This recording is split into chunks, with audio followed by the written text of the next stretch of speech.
We'll talk about it.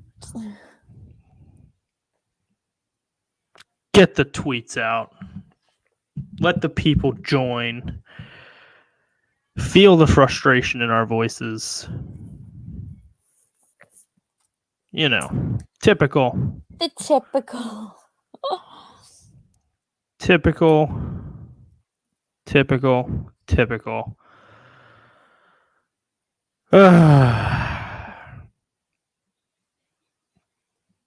Well, while people are joining in, that's right. We're here. It's Flyers postgame, not Flyers pregame. Was hoping that this would be better, and safe to say it's not. This was just another miserable Flyers game. We suck. Bottom line, we suck.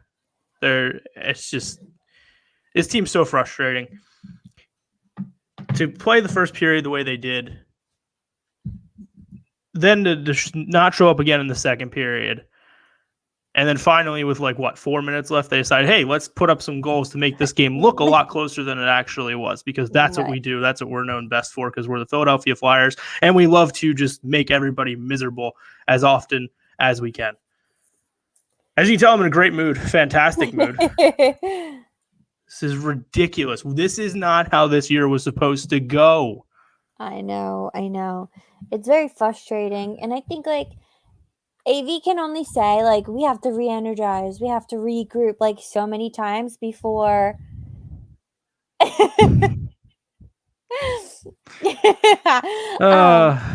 Love. This is not a great stretch. Okay, there's enough out of you.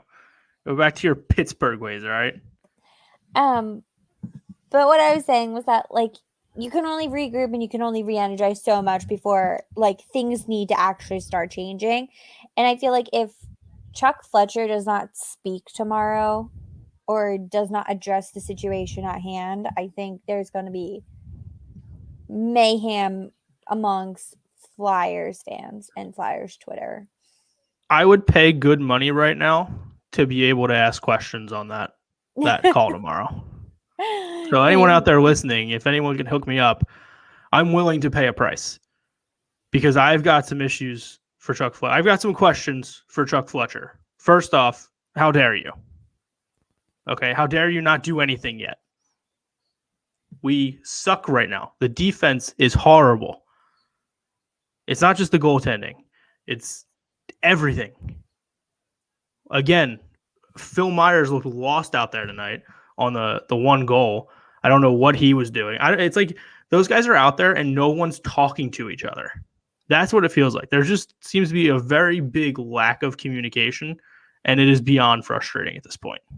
Yeah, for sure. And then it just becomes boring to watch. You don't want to watch them anymore. I mean, I'll never get to that point just because I like to torture myself. So regardless of how bad we are, you feel that pain. It's not that I like it, but it's what we're accustomed to. The Flyers could be 0-82, and I'm going to sit there and I'm going to watch every game. As stupid as it sounds, it's who I am. That's my nature. I'm not going to not watch my favorite sports team play night in and night out. Am I going to be pissed off? Am I going to yell and scream at the TV every time? Yeah, absolutely. I'm still going to show up. I'm still going to watch. It would just be nice if the team could, reciprocate that every once in a while by showing up for an entire 60 minutes. Yeah. And what's more frustrating too, look, I know this month has been rough. They've had no days off. It's games every other day, no practice time. I get it. It's tough to correct a bunch of stuff that's going wrong with no time to really practice. Fully aware of that. Right. But at some point, the players got to look themselves in the mirror. The coach has got to do something. The GM has to look and say, something's not working. We got to figure something out. And it's nothing's getting done. And then to have the game they had last night, yeah, the results weren't there, but that was probably one of the better games they played all season. Oh, yeah, for sure. But the thing about last night was that they outshot the Islanders, right? They outplayed the Islanders last night, yeah. Hands down, they outplayed the Islanders last night, and it was a bad turnover in overtime. That's just been the story of the year. Bad turnovers lead to a goal in a bad situation. And that's what happened last night in overtime. And tonight, it just kept happening throughout the game again.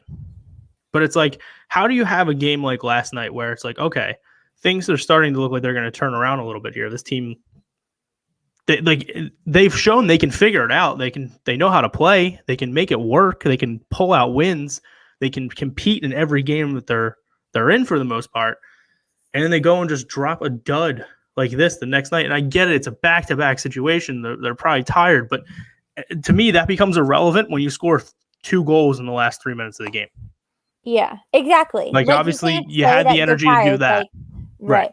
What was I going to say?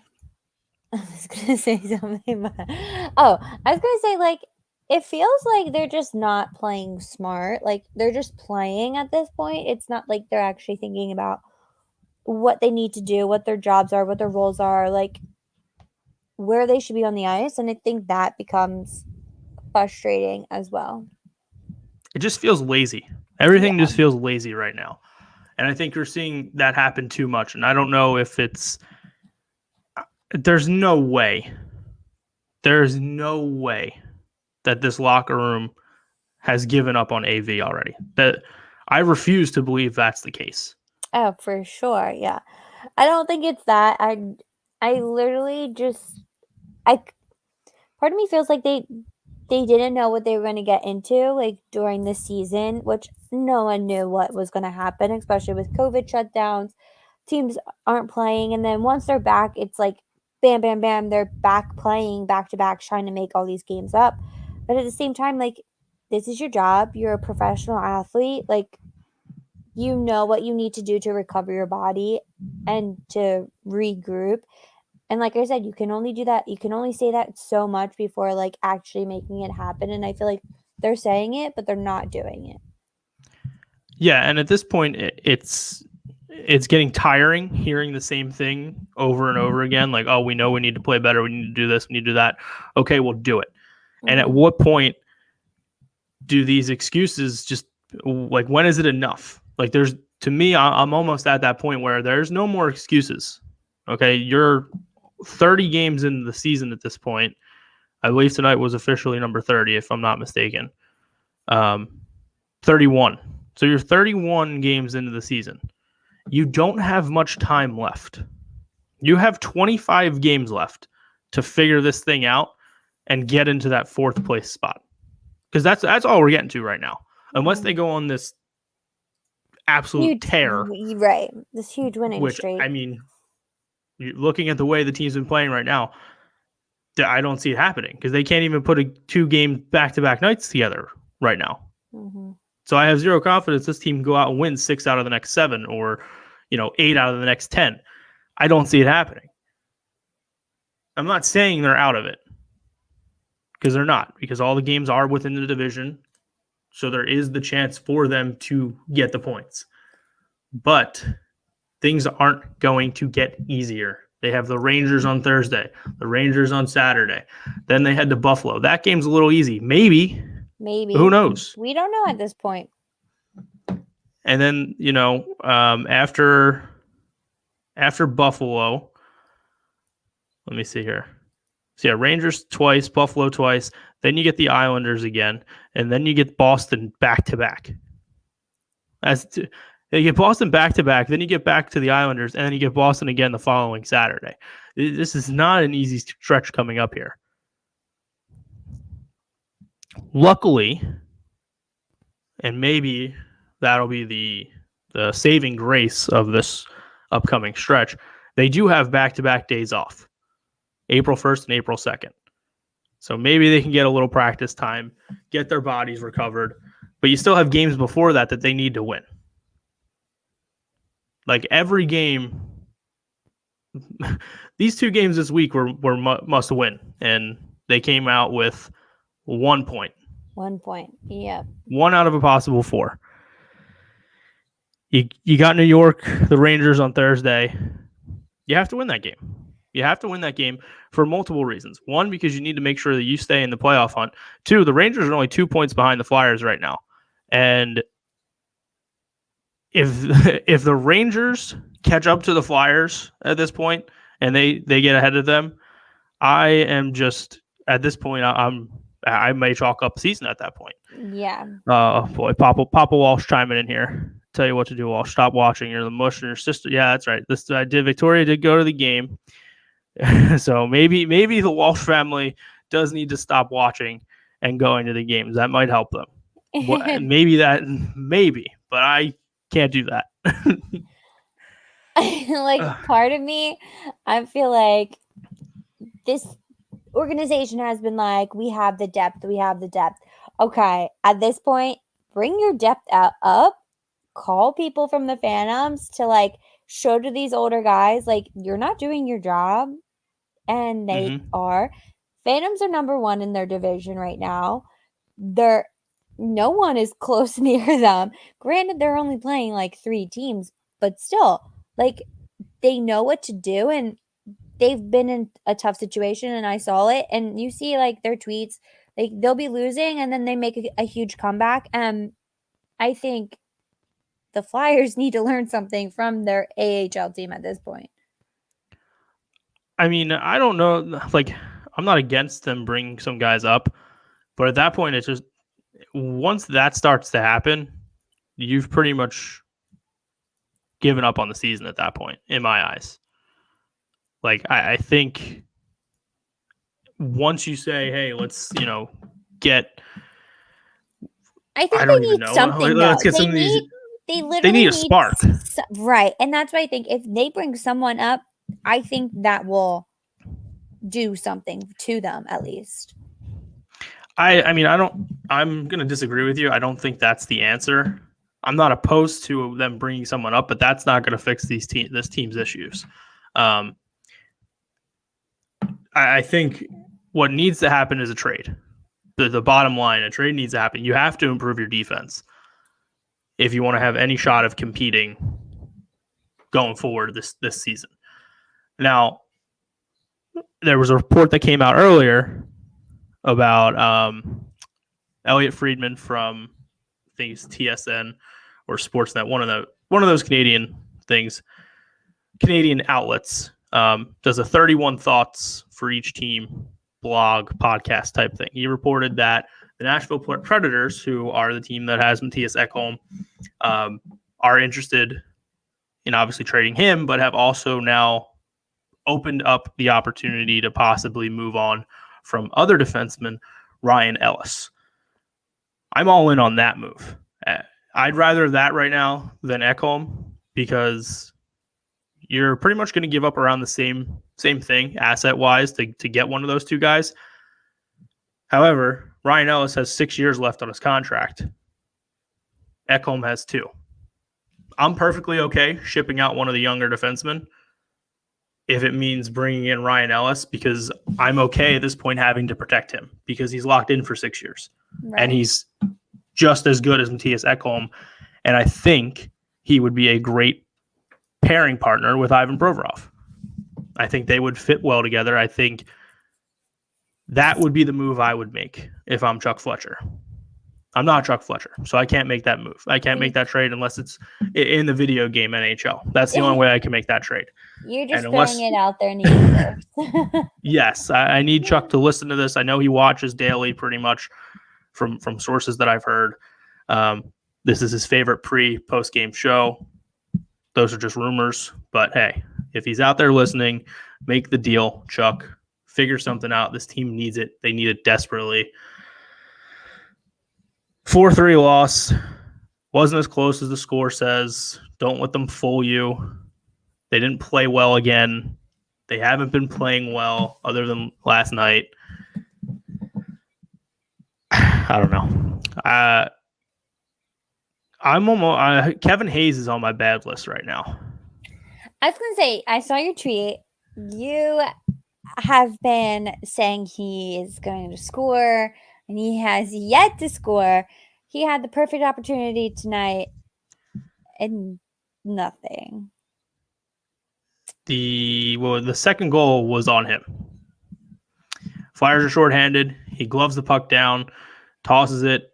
It's just a clear turnover, which you just can't have happen in your own end. And which keeps happening though. Like right. at this And point, I'm it's not not even just him. surprised. Like it's happening. Like Yeah, and it's not just him. I'm not saying it's just him. But I'm noticing him more in a negative way right now than I am in a positive way. I don't like that. I love Kevin Hayes. I think he's a great player. But right now, he's not getting the job done. He's not doing what he's getting paid to do. There are times where, and look, I know how he plays. He's a very patient player. He is pass first, and I get that. But we saw last year the dude can score. He has no problem putting the puck in the net. He is very hesitant right now to shoot the puck more than usual. I don't know what it is. Tonight he had a shot. He had a shorthanded breakaway that he just sent 12 feet over the net. Completely missed everything. So if there's one guy that I would like to see step up the most, other than the obvious guys in Captain Claude Giroux, Jake Voracek, it's Kevin Hayes. I need to see more out of Hazy. He's got a big chance coming up against his former team Thursday and Saturday. I would like for him to score in both games. yeah. Okay, I'm going to read you some quotes of players, and I need your reactions. So right now is Giroux and Provy. Giroux has flat out said the team still believes that they're making playoffs. And Giroux on the need for a trade. We still have a lot of confidence in our group, and also says the team needs to be more consistent. What are your thoughts? I'm not sold on the playoff part of things. These guys can't even win a game right now. To quote the great Dick Vermeil in his press conference, playoffs. We'll talk about playoffs. You kidding me? Playoffs? I just hope we can win a game. Because right now they're not winning games. And it's that simple. You got to win games to make the playoffs, and they're not doing that. So I think it's just the same stuff over and over again, each press conference. I mean, Claude's not going to come out and flat out say, we suck right now. I don't think we're going to make the playoffs. It's obviously his job to lead this team and, have the boys ready to go and say, hey, yeah, we still believe we can make the playoffs. Look, they're not out of it by that much by any means. They're still right there. It's just, I feel like at this point, as fans, we thought we would be sitting comfortable in one of those top 4 spots, and we're not. Now we're looking on the outside in, and I think it makes us more on edge at this point. Yeah, and I mean, I think obviously the expectations were very high coming into the season. For sure. Based off of, what we saw last year before the stoppage, and then what we saw at the start of the bubble, in the playoffs, and even you liked what you saw in the first 4 games where they were able to secure the 1 spot in the bubble. But I mean, we saw cracks in this team in the series against Montreal. We saw they were flat out exposed in the Islanders series. And it was like, all right, well, we can at least build off that. Like, yeah, they didn't look great, but they also weren't even supposed to be this far. Right. And it was maybe a little overreaction for us fans, thinking coming into this year they were going to be much better. They were going to take that step forward. Yeah, maybe a little bit, but they also showed very positive signs to where they were going to take that jump. And so far, the only player that's taken that jump is Joel Farabee. I mean, this is the Philadelphia Farabees right now, because the dude's just carrying the team as much as he can. And I got to say, if there's one guy, I didn't expect it from him. Right. Not saying I didn't think he had it in him, but he got bullied in the playoffs. Yeah. He was just getting bodied left and right. And I feel like in the playoffs, he didn't make any noise whatsoever. Now he is leading the team with 14 goals. That is crazy to me. I feel like that should be like a Kevin Hayes, like, honestly, at that point. Yeah. The kid's 21 years old and leading this Philadelphia team. And I feel like him and then a couple of the players seem like they're there to play. But other than that, I feel like no one's playing. Yeah, I mean, this was supposed to be a year that we took that next step. Joel Farabee is the only one that's done that.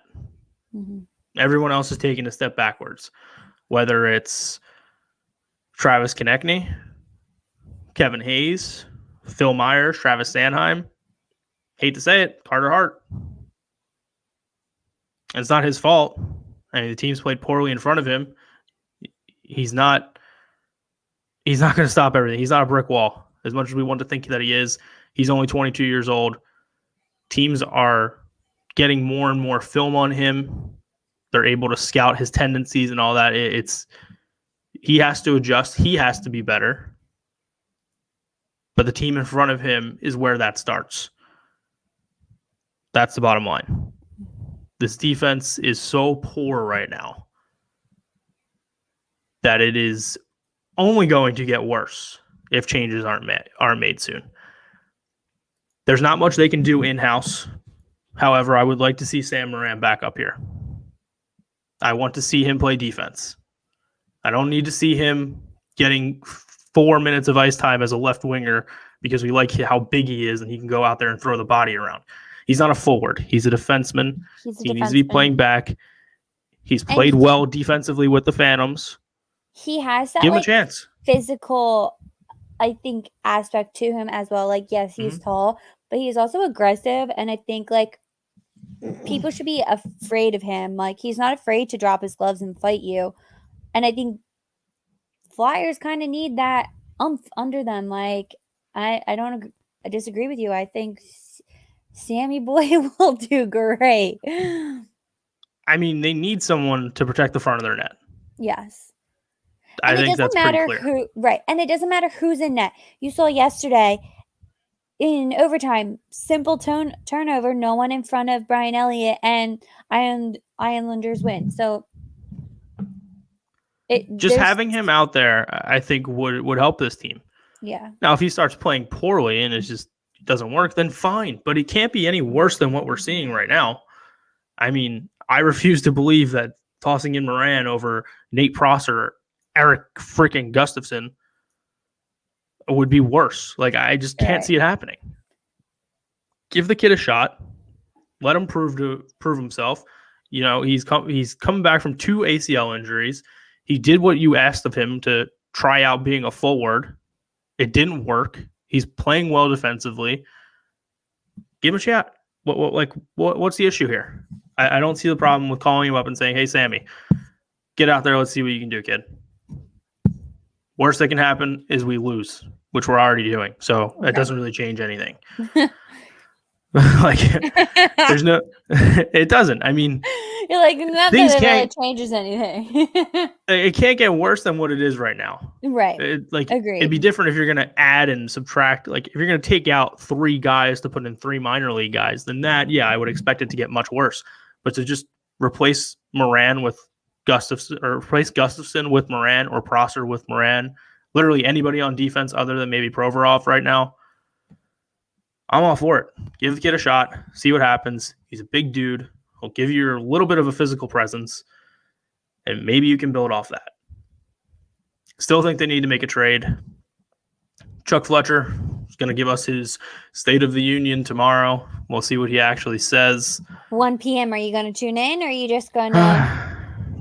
I'll be tuning in. Like I said, if anyone out there is listening, can get me access, I will pay.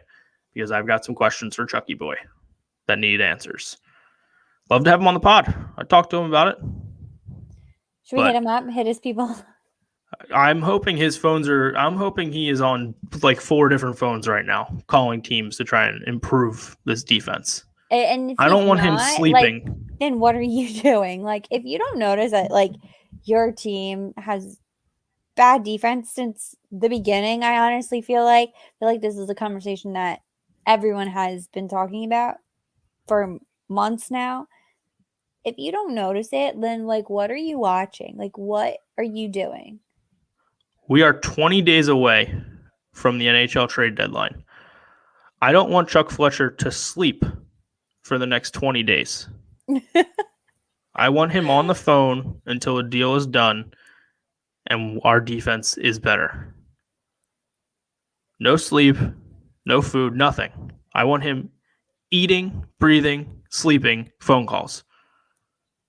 That's all I want him to do. Because something's got to give with this team. What they're putting out every night is clearly not working. And something needs to happen. So, Chuck, get it done. That's all we got. Once again, Flyers lose to the Devils 4-3. Not as close as the score makes it seem. They played horribly. Scored 2 late goals to make it 4-3. Because that's what they do best. They build you up just to drop you back down real quick. There you go, right down. I am Walsh. That is Kelsey. You can follow us at Keith_Walsh18, at What Else Is New. Follow Brendan Sports at Brendan_Sports. Follow the podcast at Ginger_Thread. We will be back with a new podcast episode Thursday morning. And we will be back Thursday night for pregame live. I hesitate with that because I'm not sure about Kelsey, but I believe it's finals week, so she doesn't have class. And hello, were you not paying attention to me last week? No, you were not. I am officially done for right now. Right, yes, she's officially done for right now is what I said. Audio must have cut out. That's what happened. So we will be here Thursday. Maybe we'll even do both. We'll maybe even do a pre and post game, seeing how we feel. We'll see. Obviously, you can tell Kelsey's ecstatic about that. So, like I said, we'll see what happens. Flyers Rangers Thursday night, 7:00. New episode of Ginger Thread Thursday morning. We will see you then.